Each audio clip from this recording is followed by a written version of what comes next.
Tinapay mula sa langit. A daily morning devotion with CRC family.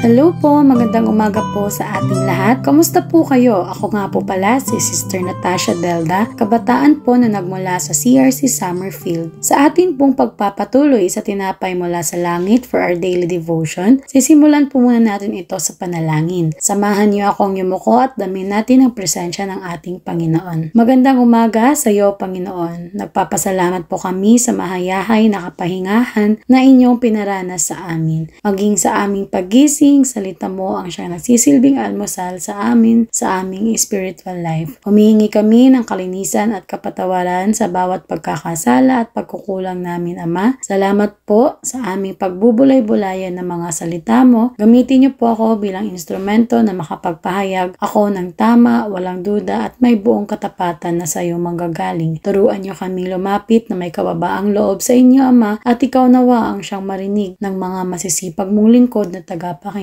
Salamat din, Banal na Espiritu, na sumasama sa amin sa mga sandaling ito na nagbibigay ng buong loob, wisdom upang magayag ng salita ng Diyos. Tulungan niyo po kami, Ama, na maging pagpapala ang bawat salita na aking mababanggit sa mga oras na ito at magkaroon ito ng aplikasyon sa aming pang-araw-araw na buhay. Tinataas po namin ang panalangin ito na may puno ng pagpapasalamat sa tanging pangalan mo lamang, Jesus. Amen. Ang devotion po natin ngayon ay mababasa sa aklat ng Joshua chapter 4 verses 10 to 14. Basahin ko po sa English. Now the priest who carried the ark remained standing in the middle of the Jordan until everything the Lord had commanded Joshua was done by the people, just as Moses had directed Joshua. The people hurried over, and as soon as all of them had crossed the ark of the Lord, and the priest came to the other side while the people watched, the men of Reuben, Gad, and the half of tribe of Manasseh crossed over, ready for battle, in front of the Israelites as Moses had directed them. About 40,000 armed for battle crossed over before the Lord to the plains of Jericho for war. That day the Lord exalted Joshua in the sight of all Israel, and they stood in awe of him all the days of his life, just as they had stood in awe of Moses. Ito po ay may pamagat na A Summary of Israel's Crossing of the Jordan. Sa atin pong binasa, inilarawan kung paano tumawid ang buong Israel sa ilog Jordan ayon sa utos ng Panginoon. Ang mga pari na may dala ng Ark of the Covenant ay nanatiling nakatayo sa gitna ng ilog hanggang matapos ng mga tao ang lahat ng inuutos ng Diyos kay Joshua, tulad ng ipinagbilin noon ni Moises. Nagmamadaling tumawid ang mga tao at matapos silang lahat ay makatawid, saka pa lamang lumabas mula sa gitna ng ilog ang kaban ng Panginoon at ang mga pari habang pinapanood sila ng mga tao. Kasunod nito, tumawid din ang mga kalalakihan mula sa mga lipi ni Reuben, Gad at kalahati ng Manasseh na nakahanda sa pakikipagdigma. May 40,000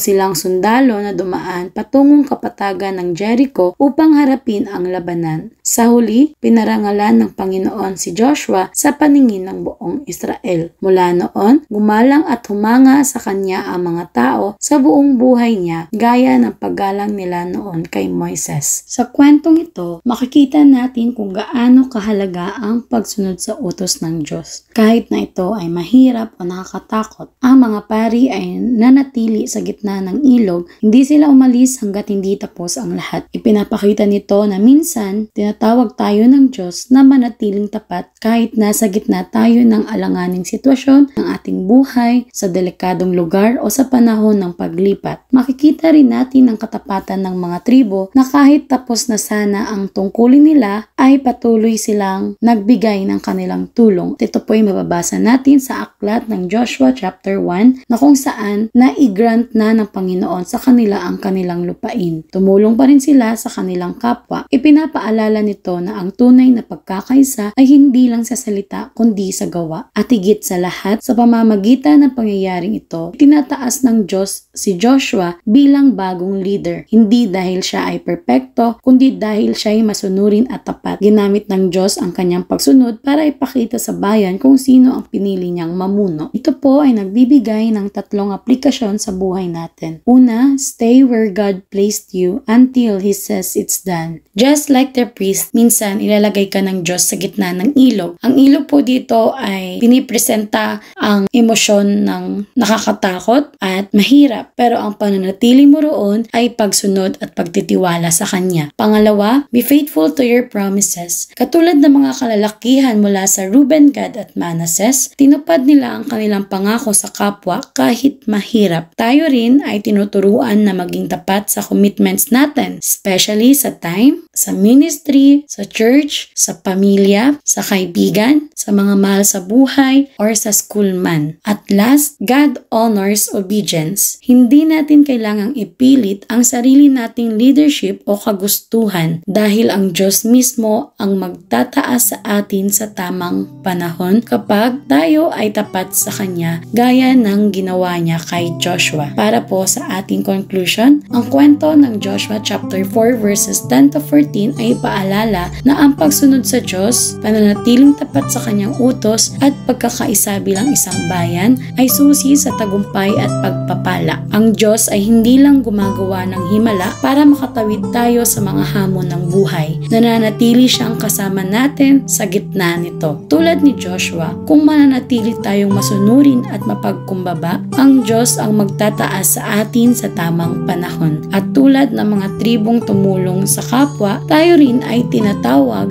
na maging katuwang sa laban ng iba. Hindi lang para sa sarili nating tagumpay, kundi para sa tagumpay ng buong sambayanan ng Diyos. Tayo po ay manalangin. Heavenly Father, Lord God, salamat po sa salita mo na nagsisilbing paalala sa amin. Ipinakita mo sa amin ang halimbawa ng pagiging masunurin maging sa teksto na aming napagbulay-bulayan. Pinakita mo ang kabuluhan ng pagiging tapat habang sa waiting season ng aming buhay. Hindi kami nagiging tapat sa iyo, Ama. Inconsistent ang fire sa puso namin sa paglilingkod, pero pinadama mo ang katapatan mo sa lahat. Dinadalangin po namin sa buong araw na ito, Panginoon, na magsilbing sandalan itong napag-aralan namin ngayong umaga sa anumang klaseng pagsubok ang maranasan namin. Manatili nawa kaming matatag sa pagkakatawag mo, patuloy na magamit namin ang aming mga boses bilang instrumento ng makapagpahayag pa ng iyong salita. Abutin ang mga spiritually thirst at maibahagi namin sa aming mga katrabaho, kamag-aral o pamilya ang mga aral na aming napupulot mula sa iyong salita. Patnubayan niyo po nawa kami at lahat ng aming lakad,